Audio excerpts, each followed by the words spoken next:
This story begins on a quiet Saturday morning. In a world where prejudice still hides in plain sight, sometimes the most ordinary day hides the most extraordinary test of justice. A sidewalk, a park bench, a man simply existing, and yet, all it takes is one false accusation, one dangerous lie, to turn peace into chaos. This is the story of how a woman's prejudice collided with truth, and how justice came, not with anger, but with power. It was a warm Saturday morning in the city of Brookdale, a place known for its charm, tree-lined streets, busy cafes, joggers on the sidewalks, and families filling the local park. At the edge of that park sat a man, tall, calm, well-dressed. His presence wasn't loud or intrusive. He wasn't yelling. He wasn't disturbing anyone. He was simply there, reading a newspaper, drinking his coffee from a paper cup, breathing in the air of a weekend morning. But sometimes, existence itself becomes a crime in the eyes of the prejudiced. And that's when she appeared. Her name was Karen Whitmore, middle-aged, wealthy, sharp-tongued, and proud of her influence in the neighborhood. A woman who walked with the air of entitlement, her designer purse swinging at her side, her lips pursed in disapproval at anything or anyone she didn't recognize. She spotted him, the black man sitting on the park bench, and immediately, suspicion clouded her mind. To her, he didn't belong there. Not because of anything he did, not because of anything he said, but because prejudice whispered in her ear, "He doesn't look like us. He doesn't fit in." Karen slowed her pace, her eyes narrowing as if she had uncovered some dangerous intruder. Parents walked past with their children. Joggers kept running. No one else paid the man any attention. But Karen stopped. She clutched her phone. And the thought crept into her mind, the one thought that has destroyed countless innocent lives. I should call the police. The man, of course, noticed her stare. He had seen it before. The lingering suspicion, the silent judgment. He sighed softly, turned a page of his newspaper, and kept reading. He didn't flinch. He didn't run. He didn't shrink under her glare. Because he knew something Karen did not. Something that would soon change everything. But for now, Karen leaned against a lamppost, her eyes locked on him, and whispered to herself, "Not in my park." She dialed. And with that call, the stage was set. A lie would meet truth. Prejudice would meet power. And a woman's attempt to humiliate a stranger would spiral into the most humiliating moment of her own life. The man on the bench, his name was David Langston. Most knew him as Mayor Langston. But today, to Karen, he was just another black man she thought she could erase. And so, the story begins. They say the tongue is a fire, small, yet powerful enough to burn down everything around it. And when Karen pressed that phone to her ear, she lit a match.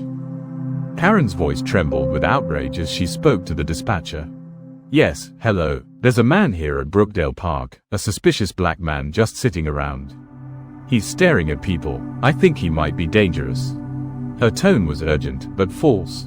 Her words heavy, yet hollow. The dispatcher asked questions, reasonable questions. What is he doing? Has he threatened you? Has he harmed anyone? Karen's answers were vague. "No, but he looks out of place. I don't feel safe." And with those words, the wheels of injustice began to turn. The man on the bench, David Langston, folded his newspaper slowly. He could hear every word. Karen wasn't subtle. She wanted him to hear. But David didn't panic. He didn't argue. He didn't even stand up. He took a calm sip of his coffee, as if to say, "I've seen this before, and I know exactly how it ends." You see, David wasn't new to this game. Long before he was mayor, he had lived through suspicion. He had walked through neighborhoods where doors locked when he passed by. He had felt the sting of false accusations in his youth. But today was different. Because the very power Karen thought she held over him was already his.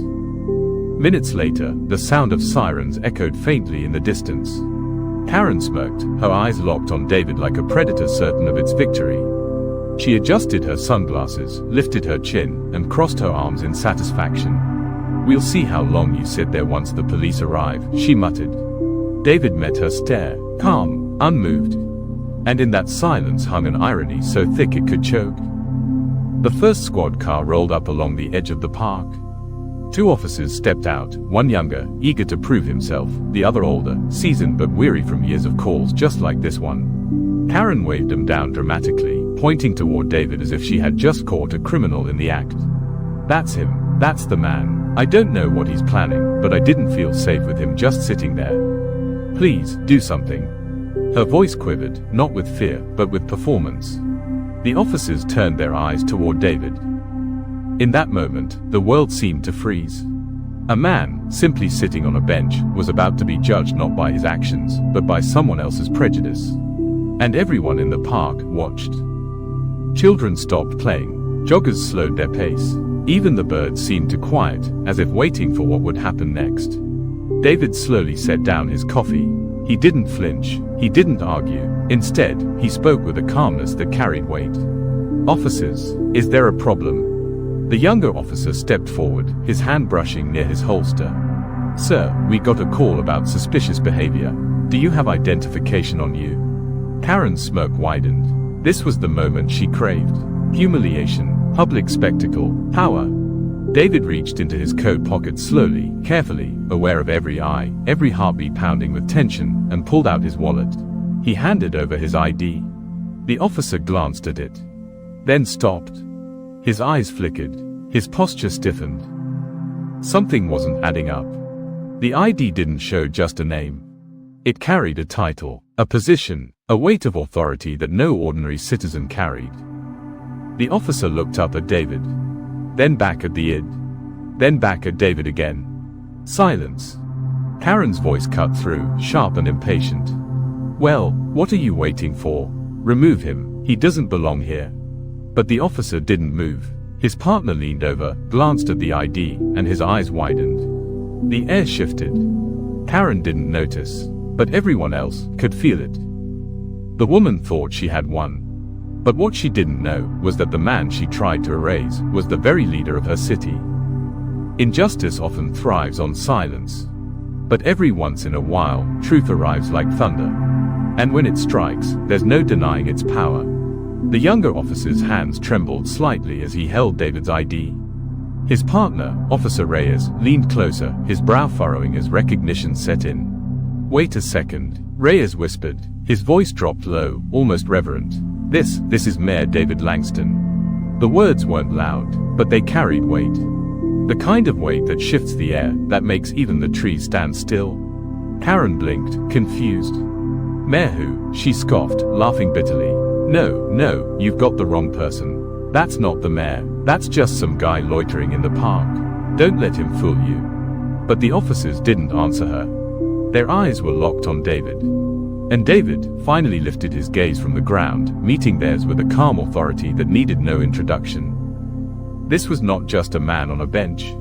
This was the highest elected official of the city. And every second that passed was exposing a truth Karen could no longer deny.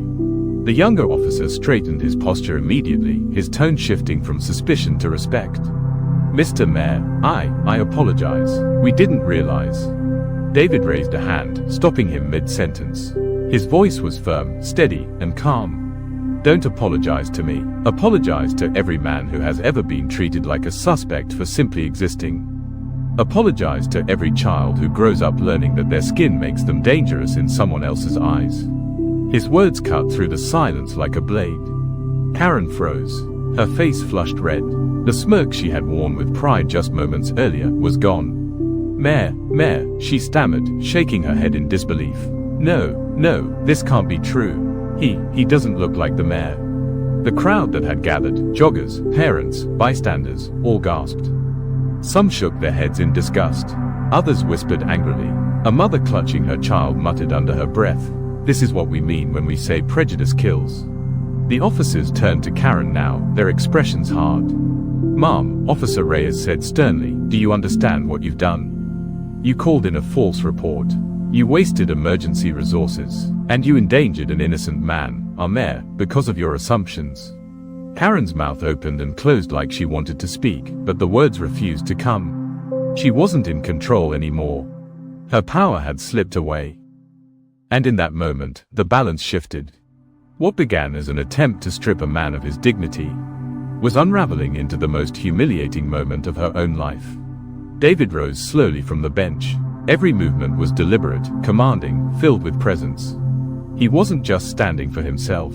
He was standing for every man, every woman, every child who had ever been profiled, silenced, or criminalized for no reason other than the color of their skin. He faced Karen directly, his eyes steady.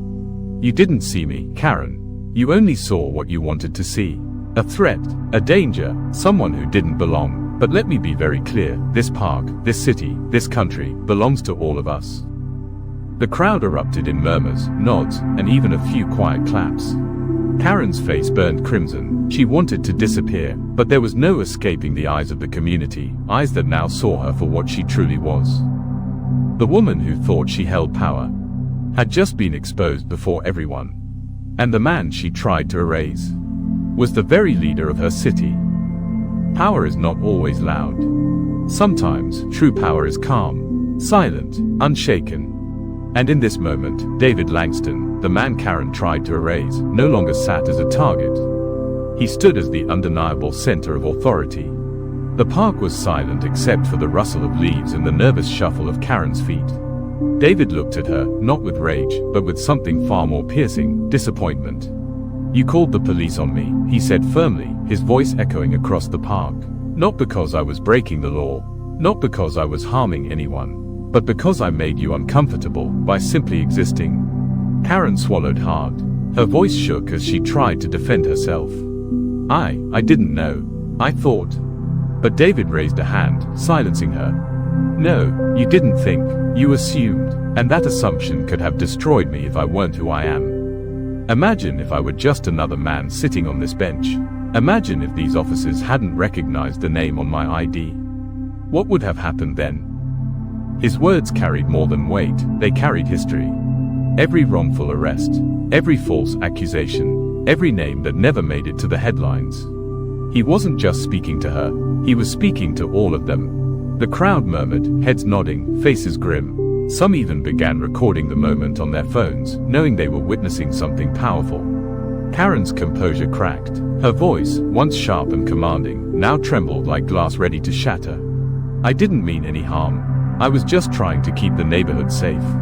David's gaze hardened. "Safe? From me? A man drinking coffee on a Saturday morning? Let's be honest, you weren't protecting the neighborhood. You were protecting your prejudice." Officer Reyes stepped forward, his tone clipped. "Ma'am, you understand filing a false police report is a crime. And this was not only false, it was dangerous. You wasted resources. You endangered lives."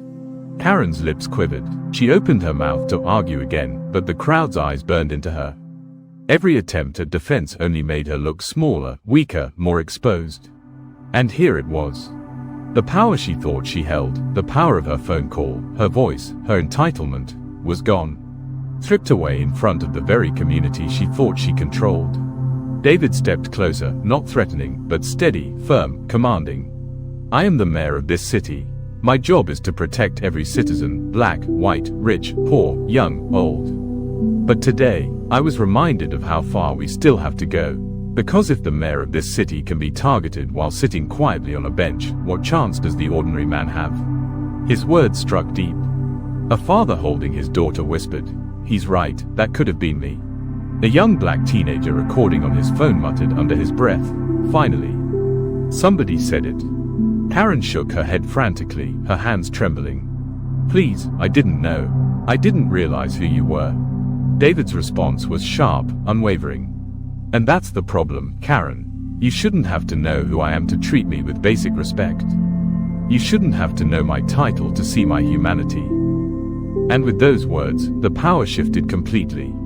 Karen was no longer the accuser, she was the one on trial. Not in a courtroom, but in the court of public conscience. The officers looked to David for guidance. Even though he wasn't there in an official capacity, his presence, his words, his authority had already set the course. David exhaled slowly, then turned back to the crowd. "This city deserves better. We all deserve better. Prejudice has no place here. Not in our parks, not in our neighborhoods, not in our hearts." The crowd erupted in applause. Some cheered, others wiped tears. The tension that had once suffocated the park was now dissolving into something else, a demand for change. Karen stood frozen, humiliated, stripped of the illusion of power she once carried so proudly. And David, he didn't shout, he didn't gloat, He didn't humiliate her in return. He simply stood tall, as a man who had turned prejudice into proof of his strength. The tables had turned. The woman who called the police was now the one everyone judged. And the man she tried to erase had just reminded the world why he was chosen to lead. Justice does not always come with handcuffs. Sometimes, the greatest justice is exposure. For Karen Whitmore, the woman who believed she could weaponize her prejudice, her punishment began the moment truth revealed itself. The crowd in Brookdale Park had turned against her. The eyes of neighbors, parents, joggers, and strangers alike burned with judgment, not toward David, but toward her. Karen's voice cracked as she tried to salvage the moment. "Please, I didn't mean to cause trouble. I thought I was doing the right thing." But her excuses dissolved into the air like smoke. No one believed her anymore. The same authority she had once wielded with a single phone call had now abandoned her. David stood tall, his hands clasped behind his back, his calm demeanor steady as ever. "You want forgiveness, Karen? Then let this moment be your teacher. Learn that fear and prejudice are not instincts, they are choices. And today, you chose wrong." His words cut like a blade, not cruel, but sharp enough to leave a lasting mark. Officer Reyes stepped forward, his voice stern. "Ma'am, you need to understand something clearly. Filing a false report is a crime. This could have gone very differently. If this man weren't the mayor, if this situation escalated, someone could have been hurt, or worse." Karen's hands shook. Tears welled in her eyes. The weight of her actions pressed down like a mountain she couldn't escape. For years, Karen had believed she owned the streets of Brookdale. That her voice was enough to summon authority. But today, her voice had betrayed her. And the man she tried to erase had become the mirror reflecting her own ugliness back at her. David exhaled slowly, then turned toward the officers. "I don't want her arrested," he said firmly. "Not today, because today, her punishment isn't prison, it's exposure. Let her live with the shame of what she's done. Let her neighbors see her for who she truly is. That will last longer than a court fine ever could." The crowd nodded in agreement. Karen's humiliation deepened. The whispers around her pierced like knives. "That's her, the one who called the cops on the mayor. Can you believe it? Just because he was sitting on a bench. Shameful." She lowered her head, unable to face them. David's eyes swept across the park, not lingering on her but on the people, his people. "Let this be a lesson to all of us. Prejudice is poison, and the only way to defeat it is to confront it, together. We can't stay silent when we see injustice. Not anymore." Applause broke out, stronger this time, not just polite clapping, roaring approval. Children clapped, parents clapped, strangers clapped. The sound rolled through the park like thunder after a storm. Karen turned and stumbled away, her once proud stride now broken and small.